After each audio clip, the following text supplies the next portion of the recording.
네, 고정한 변호사입니다. 네, 오늘은 이제 음주운전 사건을 좀 많이 하면서 승소 사례, 성공 사례로 볼 수 있겠는데, 비록 잘못을 한 건 맞지만, 음주운전을 절대 해서는 안 되고, 그에 대한 처벌은 반드시 마땅하지만, 또 여러 가지 면에서 또 본인의 어떤 생업이라든지 가정 환경, 또 불가피한 사정 때문에 조금의 어떤 선처를 받는 경우도 많이 있긴 있습니다. 그래서 이제 실형을 선고받아야 되는 사람들도 선처를 받는 경우도 있고, 이런 어떤 그런 여러 가지 최근의 성공 사례들을 한번 말씀드려보려고 합니다. 먼저는 이제 음주운전 자체가 성립 안 되는 경우입니다. 이건 제가 이제 통상 말씀드렸던 게 다른 영상도 있습니다만은 혈중 알코올 농도 상승기 주장입니다. 이분은 뭐냐면은 혈중 알코올 농도 수치가 딱 0.03 있습니다. 그러면 보세요. 0.03%면은 거기에서 0.00000001만 내려가도 0.03은 아닙니다. 맞잖아요, 그죠? 근데 이 과학적인 어떤 수치, 불든 혈액 채취든지 간에 혈액 채취가 조금이라도 나을 수 있긴 있겠지만은 혈중 알코올 농도가 구강으로 불어서 감지게 된 것이 객관적으로 100% 정확한 것은 아니잖아요. 약간의 수치 오류는 있잖아요. 그러면 우리는 0.000001의 오차만 있다고 주장할 수 있고 그것을 흔들어 놓으면은 이것은 무죄가 될 수 있다 이 말입니다. 왜? 의심스러울 때는 피고인의 이익이라는 것이 형사법의 대원칙입니다. 그러면 어떻게 흔들 수 있느냐? 이거죠. 혈중 알코올 농도 상승기 있었습니다. 30분. 마시고 나서 90분까지는 혈중 알코올 농도가 상승기 있습니다. 자, 내가 운전대를 놓았습니다. 적발되었습니다. 적발이 되었을 때가 내 수치가 맞죠, 그죠? 요때 기준으로 해야 되겠죠? 근데 10분, 20분 있다가 단속이 됩니다. 그럼 어떻게 되는 거예요? 내가 단속을 분 이때의 이 수치는 내가 운전대를 놓았을 때의 수치보다 올라갔겠죠. 왜? 상승기 있었으니까. 맞잖아요, 그죠? 그러면 우리는 주장할 수 있는 거죠. 운전대를 놓고 난 후 상승되고 있었는데 경찰관이 호흡 측정기 없어가지고 다른 순찰차를 불러가지고 왔어요. 10분 걸렸어요. 그때 측정을 해서 0.03, 0.03이 나왔어요.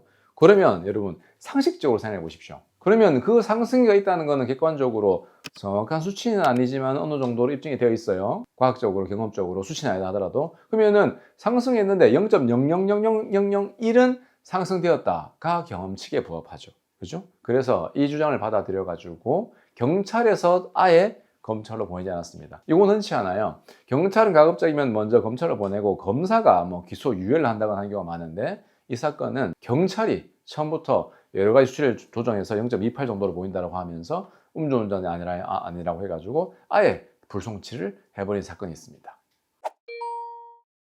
또 두 번째도 다른 사건이 어떤 것이 있냐면은 1심에서 실형을 선고받았습니다. 1심에서 실형을 선고받았다는 것은 이미 이분은 과거에 집행유예 전과가 있거나 과거에 실형 전과가 있거나 아니면 이번에 굉장히 좀 무거운 사고를 발생했을 가능성은 없습니다. 그래서 1심에서 실형을 받고 나오면 항소심에서 이제 제가 선임을 하게 되는데 굉장히 어렵죠. 왜냐하면 판사들도 판사의 판결을 존중하기 때문에 함부로 1심의 실형을 집행유예나 벌금으로 바꿀 수는 없긴 없습니다. 근데 이런 경우가 있습니다. 과거의 전과가 그냥 벌금인데 1심에서 이 사람이 제대로 된 대응을 한 개도 못했어요. 쉽게 말하면 반성을 한다라든지 아니면 여러 가지 반성 자료를 넣는다든지 양형 자료를 넣지 못해가지고 뭔가 판사가 이 사람은 지금 자기의 잘못을 잘 모르고 있네? 법의 경각심을 좀 줘야 되네? 라는 경우가 있긴 있어요. 그럼 이 사람은 집행유예를 충분히 받을 수 있는 사람에도 불구하고 실형을 받아 나온 사람이 있긴 있습니다. 그래서 그럼 항소심에 오면 항소심에서 1심에서 하지 못했던 여러 가지 자료들 이 사람의 생활환경, 가정환경, 또 운전을 한 경유라든지 수치 이 모든 것들을 다 놓고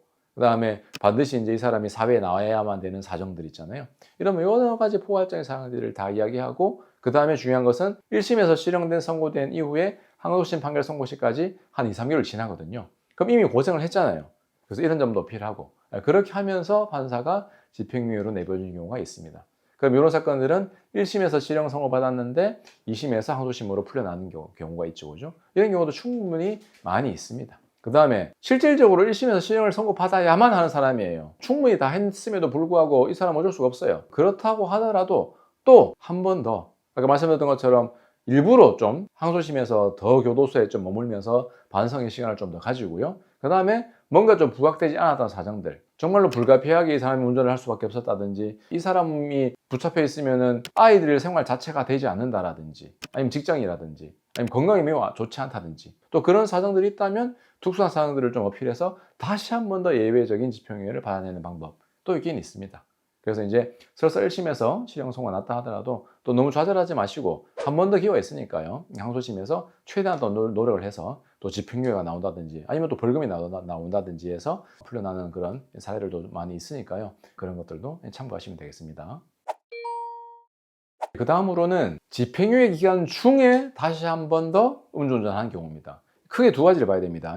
집행유예가 별건의 집행유예 기간 중인 경우도 있고, 예를 들면 뭐 폭행이든 아니면 뭐 다른 것들이든 그런 어떤 다른 범죄로 집행유예를 받고 있다가 여기서 집행유예 기간 중에 음주운전하는 사람이 있었고요. 또 집행유예 기간 동종으로 음주운전으로 집행유예를 받고 있다가 음주운전을 하는 사람이 있긴 있습니다. 그렇다면 둘 중에 뭐가 더 무겁겠습니까? 당연히 두 번째, 음주운전으로 집행유예 기간 중에 음주운전을 하는 사람은 정말로 선처 여지가 없겠죠. 그죠? 이분은 무조건 실형을 나올 수밖에 없습니다. 집행유예 기간 중에 있기 때문에. 그럼 이 사람 1심은 무조건 실형인데 그럼 이 사람은 어떻게 해결책이 있느냐? 유일한 해결책을 말씀드리자면 딱 한 가지죠. 일단 집행유예 기간을 도과시키는 것이 첫 번째입니다. 왜? 집행유예 기간을 도과시키게 되면은 다시 집행유예를 할 수 있는 길이 열리거든요. 그래서 1심을 최대한 어떤 시간을 좀 많이 가지고 2심도 최대한 시간을 많이 가지면서 첫 번째로는 2심 판결 선고 전까지 그 전에 집행유예를 도과시키는 것이 첫 번째. 그러면 두 번째 항소심 재판에서 집행유예를 할 수 있는 가능성이 열려있다. 법적으로 열려있다는 거죠. 예. 그걸 가능성을 하나 열어야 되고요. 만약에 도저히 항소심까지도 집행유예를 못 넘긴다라고 하게 된다면 대법원까지 가서라도 종전 집행유예를 넘겨야지 앞에 거는 사라지고 부활하지 않고 이번에 거에 한해서만 실형을 선고받을 수 있게 됩니다. 네, 그건 차선책입니다. 네, 참고하시면 되겠고요. 그 다음에 아까 첫 번째 말씀드린 별건의 집행유예 기간 중에 있는 사람이 음주운전을 했다. 그것이 1회든 2회든 3회든. 근데 똑같습니다. 집행유예 기간 중에는 다시 집행유예를 할 수 있다 없다? 없습니다. 왜? 집행유예는 한 번에 선처를 받은 거예요. 그 기간 중에 새로운 범행을 범하게 되면 새로운 범행에 대해서도 실형이 동상 나오면서 종전 집행유예는 취소됩니다. 그러면 과거에 그 1년, 직경 1년의 집행유예 2년이었는데 이게 취소되면 징역 1년 살아났습니다. 그죠? 그리고 이번에 내가 또 음주운전 했다? 1년 받았다. 살아나요. 그럼 2년을 교도소에서 살아야 되는 거예요. 그럼 이거 어떻게 되느냐? 첫 번째는 이 집행유예를 무조건 도과시켜야 됩니다. 집행유예 기간 중이면 무조건 실형을 또는 벌금밖에 나올 수 없기 때문에요. 그래서 이 집행유예 기간을 무조건 도과시켜야 되는 것이고, 그 다음에 다시 이제 집행유예를 할 수 있기 때문에 여기에서 이제 재차로 음주운전은 예를 들면 처음입니다. 그러면 집행유예 줄 가능성이 매우 높아요. 뭐 두세 번이면 또 고민이 또 되겠지만 만약에 처음이다. 그러면 별건이기 때문에 판사님 요거에 있어서는 비록 집행유예 기간 중에 했지만은 이번 건은 처음이기 때문에 아니면 이번 건은 두 번인데 단순 단계고 수치도 낮기 때문에 이건 한 번 좀 선처해 주세요. 그럼 판사가 집행해 주는 경우도 있고 또 벌금 해주는 경우도 있겠죠. 그 다음에 아까 말씀드린 것처럼 이 첫 번째 사건에 있어서 음주운전으로 집행유예 있는 기간 중에 다시 음주운전했을 때 벌금형을 선고하는 경우는 0.001% 정도 되긴 될 것입니다만은 사실상은 거의 없을 거예요. 근데 예외적으로 있긴 있습니다. 극히 예외적인 경우에 정말로 다시 실형을 주기가 너무 어려운 사건인 경우에 그런 경우도 있긴 있었습니다. 참고를 하시고, 집행유예 있는 기간 중에 별건의 집행유예 있는 사건에 있어서 예를 들면 폭행이든 뭐 상해든 있는 사건에서 이제 이 사람이 음주운전을 했다. 이런 경우에는 판사가 비록 집행유예 기간 중이라 하더라도 집행유예는 못 치지만은 뭘 줄 수가 있습니까? 벌금을 줄 수 있습니다. 집행유예 기간 중에는 벌금 또는 실형 둘 중에 한 개거든요. 그러면 판사님 집행유예 기간 중에 있는데 별건이고요. 이번 음주 사건에 있어서는 그래도 이러이러한 사정들 때문에 판사님 한 번만 좀 벌금을 해주세요. 라고 선처를 해가지고 판사가 벌금을 해준 경우가 있긴 있겠죠. 그러면 그냥 이거는 벌금 내고 나머지 집행유예는 그냥 이제 도과해가지고 없어지게 되면은 두 개 다의 어떤 법률적 위험성이 해소될 수 있는 것이죠. 이런 어떤 그런 최근에 승소 사례가 있어서 다시 한번 더 말씀 한번 드려봤습니다. 예, 마지막으로 어떤 것이 있냐면은 아까 방금 말씀드린 것은 집행유예 기간 중이었잖아요. 그죠? 그러면 집행유예 기간을 도과시킨 것이 첫 번째 건건이다. 그다음 이거는 이제 집행유예 기간 후.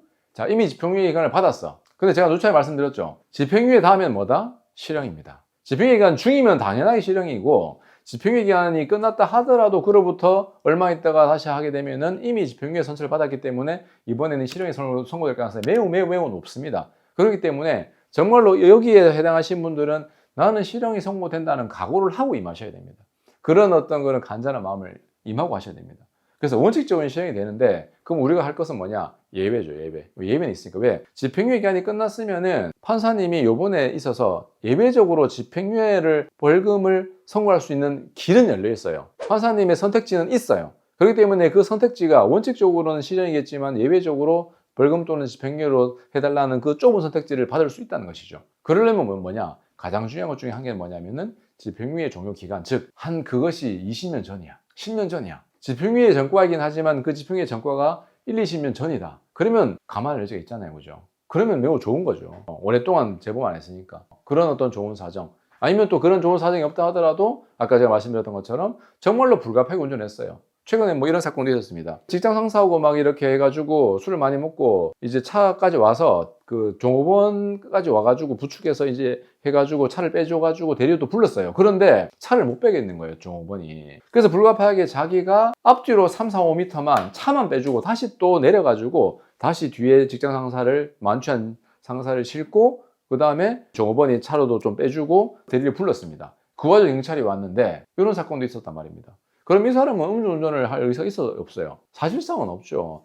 차를 그냥 빼주기 위해서만 음주운전한 거잖아요. 이런 경우, 이런 더 특수한 경우가 있는지, 아니면 아까 말씀드렸던 것처럼 내가 이번에 실형을 선고받고 들어가게 되면은 정말로 내 가정이 아니면 또 뭐 다른 사람이 내 스스로가 완전하게 파탄되어서 사회적으로 일어날 수 없는 너무나 어려운 사정이 있다. 아니면 내가 지금 뭐 암에 걸려가지고 치료를 받지 않으면 정말 교도소안에서 죽는다라든지, 아니면 내가 부모님을 모셔야 된다든지, 뭐 이런 아주 정말로 그 어느 정도의 단순한 사안이 아니라 어느 정도 정말 임팩트 있는 그런 어떤 예외적인 경우가 있다면 그런 경우에는 다시 한 번 더 또 집행유예 받을 수 있긴 있습니다.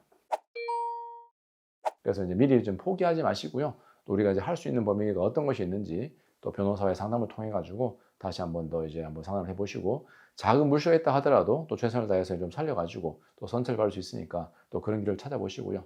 제일 중요한 것은 또 음주운전을 절대 하시면 안 된다는 거 다시 한 번 더 강조드립니다. 네, 이상입니다.